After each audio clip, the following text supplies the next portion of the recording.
First, I would like to congratulate you on your new employment and welcome you to XYZ Healthcare Clinic. I will cover a lot of material in this presentation, so it is best that you take notes and come and find me or another senior staff member afterwards if you have any questions.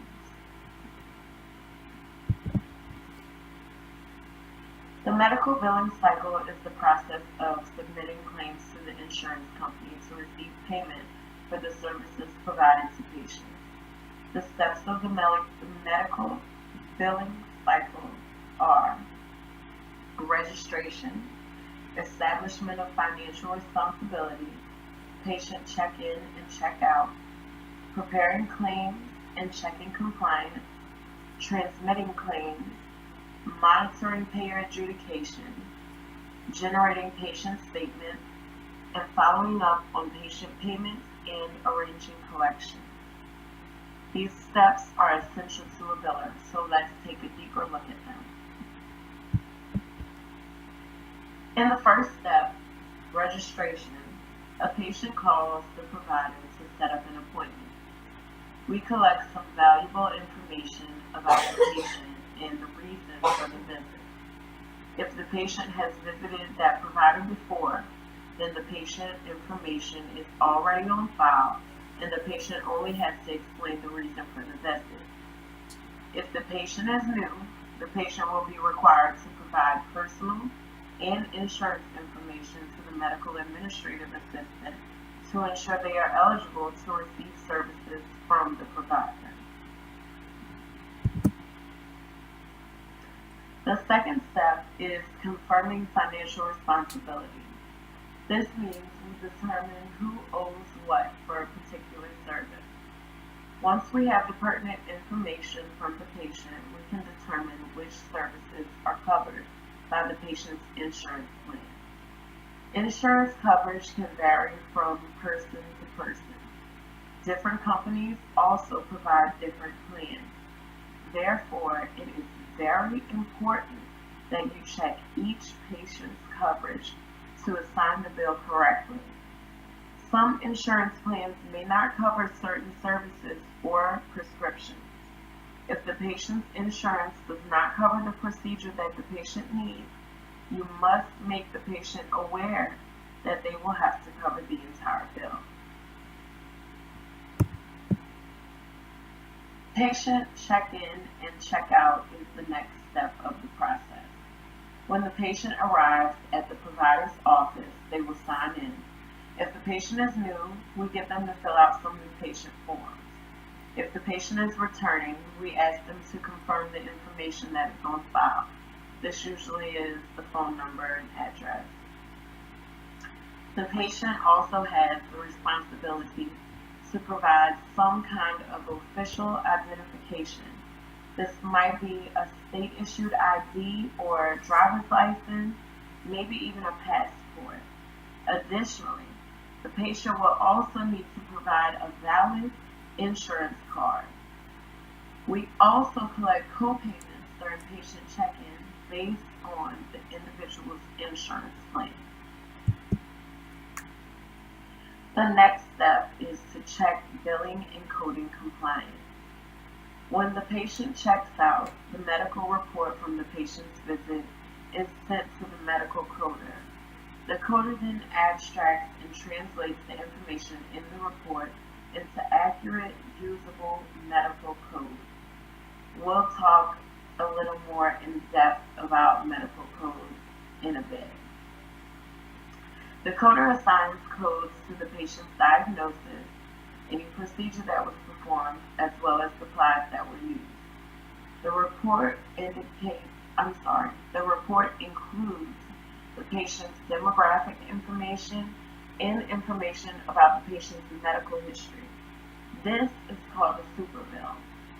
The super bill contains all of the necessary information about what procedures were performed, the codes for diagnosis and procedure, and other pertinent medical information. All of this information is vital to creating the claim. When it is finished, the super bill is electronically transferred to you. When you get the super bill from the coder, you put it into the billing software.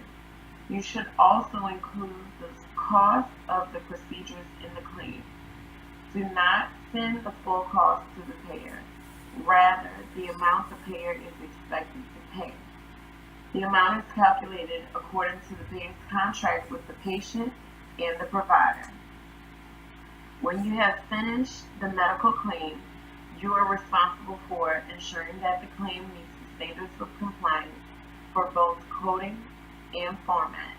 The accuracy of the coding process is usually left to the coder, but you do need to check to make sure that the procedures that are coded are billable. This is going to depend on the patient's insurance plan and the regulations laid out by the payer.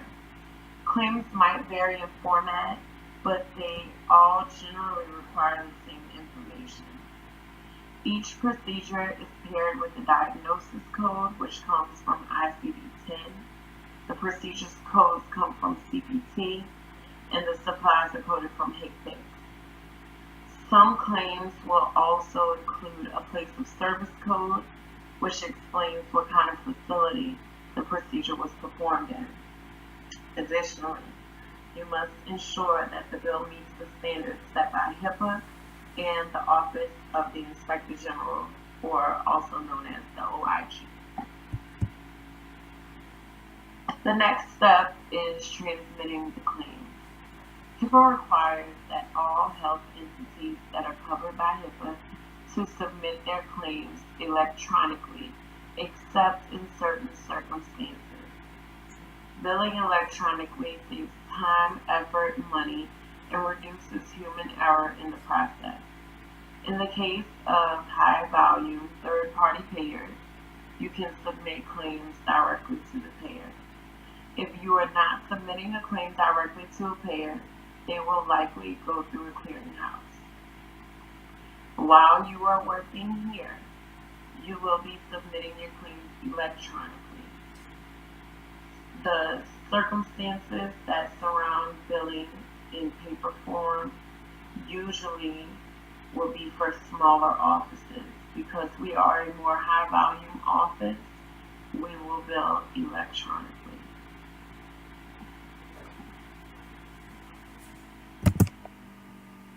The next step is monitoring adjudication. At this stage, a claim can be accepted, rejected, or denied. A rejected claim is one that the payer has found some error with.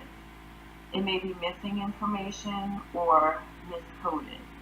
In this case, the claim will be returned to you and you can correct it and resubmit it. A claim that is denied means that the payer has refused to process payment for the services.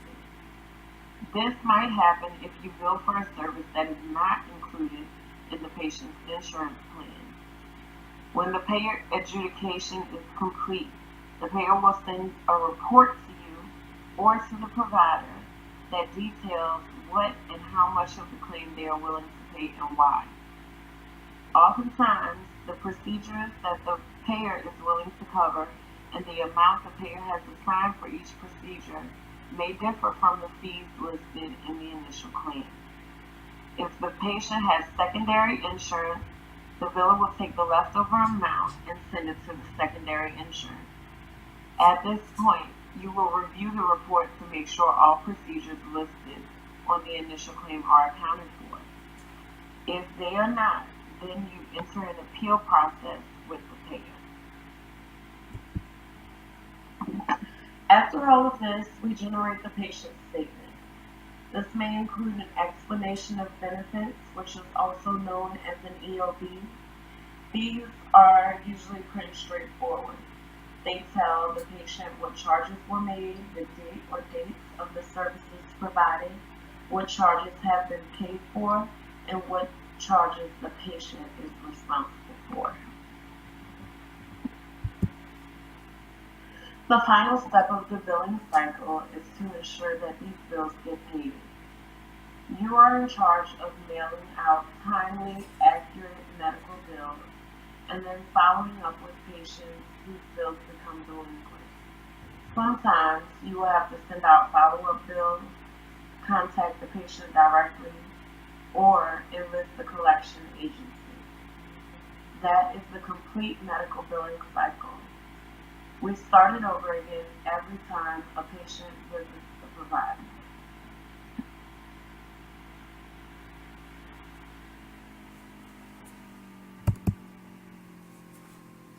Okay, so I told you we would look a little more in depth at the codes.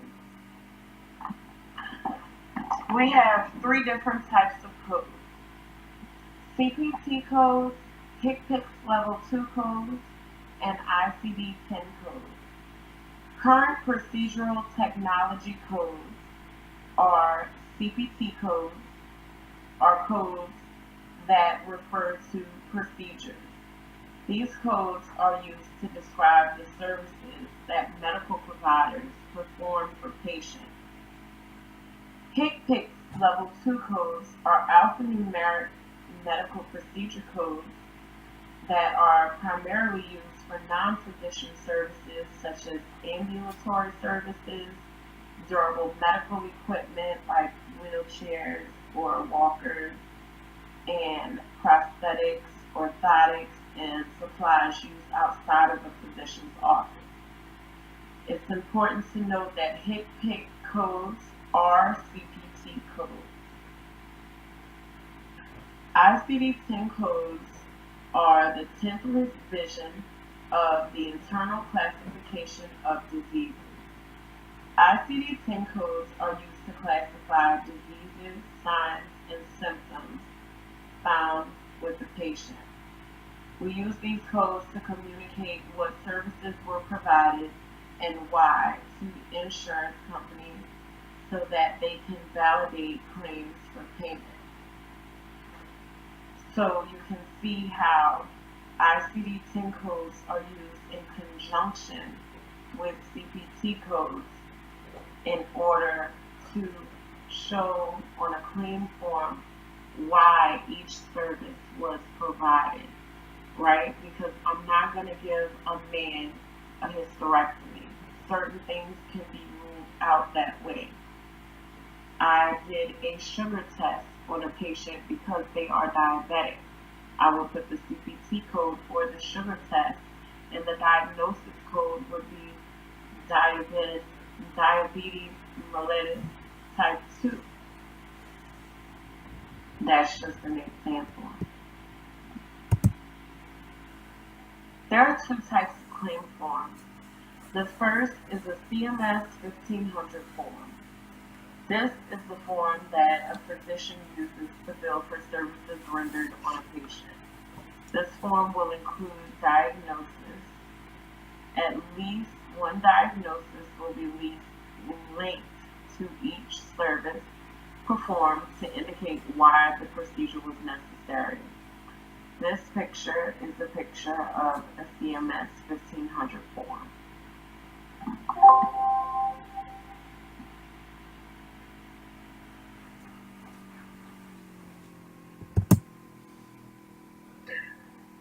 The second kind of claim form is the UB04 claim form. Here you can see a picture of this form. At first glance, you can see that the UB04 and the CMS 1500 look very similar, but if you look closely, you can see that the two are very different.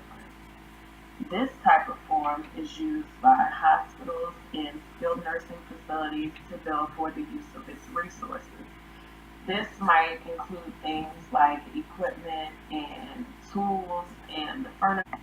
Thank you for watching, and I hope you enjoy furthering your education and career here at XYZ Healthcare Clinic.